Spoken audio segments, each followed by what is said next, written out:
Numbers, chapter 17.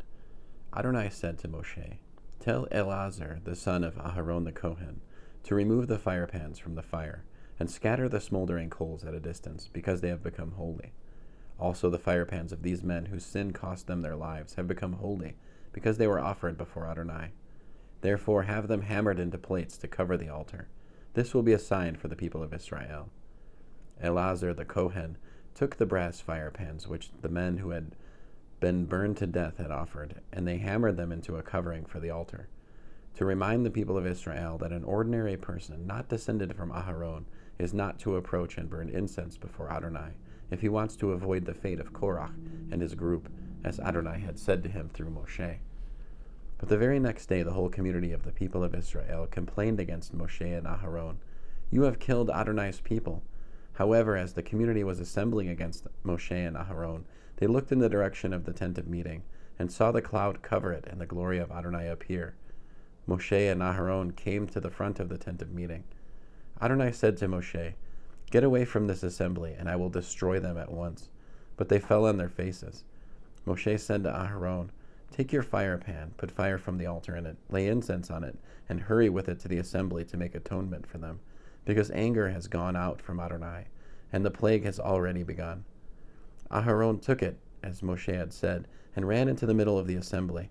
There the plague had already begun among the people, but he added the incense and made atonement for the people. He stood between the dead and the living, and the plague was stopped.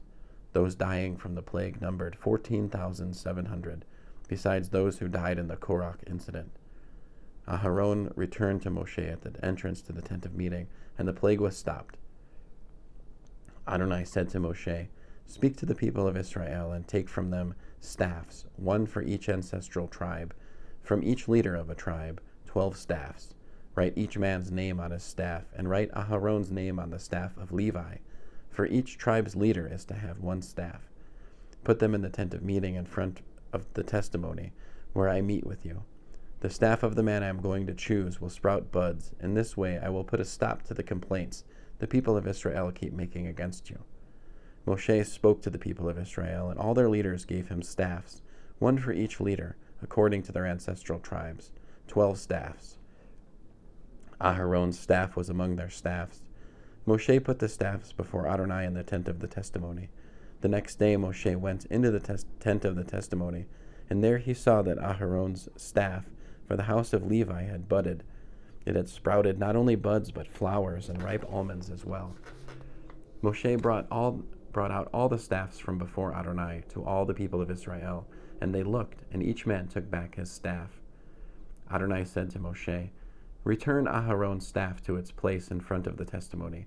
It is to be kept there as a sign to the rebels, so that they will stop grumbling against me and thus not die." Moshe did this. He did as Adonai had ordered him. But the people of Israel said to Moshe, "Oh no, we're dead men, lost. We're all lost. Whenever anyone approaches the tabernacle of Adonai, he dies. Will we all perish?" End of Numbers, chapter 17.